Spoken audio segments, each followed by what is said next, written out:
Hello everyone, welcome back to another Truth Reviews video. I hope you are all well watching this. I hope you are staying well, staying good, playing lots of games, watching lots of films, doing whatever you want to. Okay, so I thought this video would be a little look into open world games and like story games and how they handle open worlds as a whole, or even multiplayer open world games. And I just wanted to really dive into that field of things and really have a look at what makes a good open world game and a bad open world game. So this video is only going to be 15 minutes long, but I think in a couple months time I'll have a real about an hour and a half maybe, video really exploring and looking at the functions and fundamentals of an open world game and what makes a good one a bad one. But this is just, you know, a little cap cut, we could say, I suppose, of that video which is to come. So, what makes a good open world game? Well, there are a lot of different things to open world games. So, ladies and gentlemen, stay tuned, stay watching, grab some popcorn, and let's figure it out. Also, only a small percent. Okay, no, I'm not doing that. But also, if you would really like to subscribe, or if you're watching this, please subscribe. I'm not begging, I swear. However, it would be very nice for some of you to subscribe with the bell on, and a thumbs up would also be nice if you like the video. If you don't like the video, you can put a thumbs down and leave a mean comment about my face. Okay guys, thank you very much for watching, and I really hope you enjoy the video. Thank you. So let's talk about what makes a good open world game, and what was my personal first open world game, ever. And when I say it, it's going to be very cliche, and you're going to go, well, that doesn't really count, Truth. However, it does count. Shut up. It kind of does. I think it counts. Yes. Maybe. Anyway, I'll get onto that in a second. However, I do want to talk about first what I think makes a good open world and a good open world experience. So personally, I always prefer open world games that are offline to online. So story games. The reason this being is because, one, if you want to make an open world game online, it's really easy to anyway. So you just take the story open world and then just shove it into the online. I mean, look at Rockstar. They've done that with GTA and Red Dead. And other than the lack of content updates for Red Dead, it seems to always be able to work pretty fine for the most part anyway. So, what makes a good open world game, in my opinion? It's very simple. You got the story aspects. If you've got a story game, this is exclusive. Well, no, not really. This is for online games as well, because your missions need to fit in. It's basically just missions to do with what the main focus of the story is. So for story, it would be story game missions, but for online, I don't know, it might just be online open world missions. So basically just missions that link to the open world. These have to be done perfectly, and this is where your open world is either good or bad within a story. So I've seen a lot of complaints about Halo Infinite, for example, because there's not enough open world content. And I would agree, like, there should have been more open world story content, I think. Because it felt like they made the open world and then they tried to put the story missions in. Whereas I feel like you should make the story around the open world. So Red Dead, for example, whilst you're more of on a linear route in Red Dead throughout, the story missions do like interlock very well with the open world, because obviously there's a lot of backtracking or just riding your horse around a lot. It makes for the open world has to be good, and it has to be made around the story. So it works pretty well. The same with GTA in that fact, and most Far Cry games. In fact, the open world blends quite nice if there is open world missions. So that's always a plus. And then for online, obviously you want your missions, I don't know, whether it's Destiny or something, you want your missions to work with the open world. So you want to be able to, once again, get that blend of satisfactions in the mission design and all of that, whilst being able to say, hey, I killed so-and-so here, or hey, this is where this happened here. That's what I'm saying. So you got that. Then you got the side activities in the open world, and this is my main bit here. So this can be done in one of two ways, and there's the, dotting it around. I'd say three ways, really. There's dotting it around so that there's an even spread amount of different activities. There's clustering in hundreds or loads of activities, including like collectibles and things like that, or there's having little to none whatsoever. And I'm gonna use probably like 3 games to show this, or 3 companies to show this, and their different ways on making open world games and how they go about it.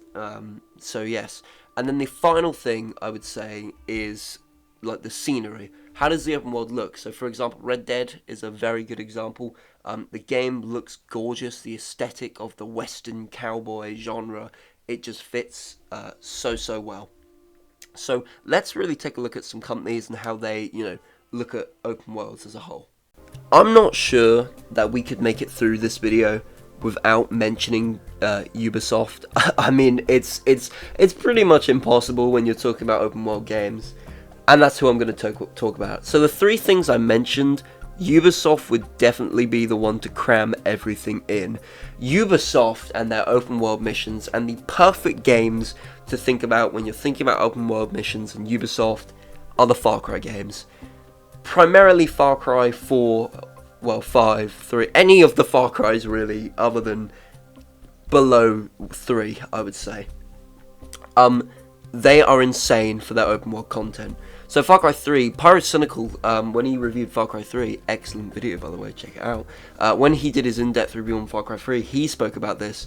But oh my god, the amount that they cram in to the open world is insane. There's driving activities, there's like paragliding activities in Far Cry 4, you got side missions, you got collectibles, you got like photographing, then you got the outposts, then you got the towers. And oh my god, the outposts and the towers have been in every single Far Cry game since. And oh my god, while they're very good and they're staples, all the other stuff thrown on top does make it a pain. And here's my thing with Ubisoft games. I think Far Cry 4 is a very good example for this. Because Kyrat, it looks beautiful, but there's nothing to do in Kyrat. And Far Cry 3 suffers from this as well. There's a town in Far Cry 3 called Bad Town. Yes, you can probably imagine. It's called Bad Town, and you can see civilians, but there's really nothing to do. Far Cry 5 sort of takes this up a lot better, I'd say, which is one of the things I actually do like about Far Cry 5, in the fact that it's got side missions, a lot more side missions, and a lot more towns and actual memorable locations. Whereas Far Cry 3 and 4, once you complete the game, the main story anyway, that's pretty much it, unless you want to do driving side quests and stuff. So Ubisoft's whole point with their side quests in Far Cry anyway, or their side content, is their main thing is the outposts. Outposts are a staple to Far Cry, and I think they work really, really good as an open world gimmick. The same with towers. I think they're also a cool way of unlocking new locations in a map. However, when you do this for every single one of your games, it gets very repetitive very goddamn quick. And the fact that you have those in your games, which I'd say is fine, but then you shove in side missions and collectibles and like skinnings and like God knows what else, it makes the game so long and like feels like a chore. It feels like the side content is just chucked at you, like, do this now, and it's so in your face. Like, you get pedestrians like always on the side of the road. Like, there's the bulletin board in Far Cry 3 where they've always got something to tell you about or got something you want to do. Hunting challenges as a whole, driving, side quests, it's insane. So that's the Ubisoft Far Cry look into things. And the only game I can really see they've changed this in is in Watch Dogs 1, which I had a blast playing. Now, don't get me wrong, the map looks like they have a lot of shit to do. However, the stuff they have to do is always really different. There's only about 6 of the same activities you'll be doing over again. So one of my best open world games is probably Watch Dogs, because not only, like I said before, does it have that aesthetic look of the city and it looks very nice, it's got a lot of memorable locations, in fact, and the mission designs are fitted around the open world, so it works very well. On top of this, the side content, it feels just the right amount of there's enough to do after the main story that you don't feel like there's no point in playing the game again. but it's also not a stretch to complete that you feel like if you wanted to 100% the game, or if you wanted to complete a majority of the side content, it's a task, it's a chore. When that's just not really the case with Watch Dogs, it's quite smooth sailing. So let's take a look at another game that approaches it completely differently, or another company as a whole. Let's talk about Rockstar Games. So Rockstar are obviously infamous for making Red Dead Redemption 2, and obviously probably the most famous, arguably the most famous and controversial game of all time, GTA, GTA 5, any of the GTAs. And now their open world to me is very interesting. So Red Dead and GTA are very different looks. So I'd say GTA is sort of middle-ish ground of, and so is Red Dead, middle-ish ground sector. As I was saying about my sectors, I'd say they're in the middle of enough content that it's fulfilling, but also slightly less than Far Cry, so it doesn't feel like a chore. So they've got it pretty much just right.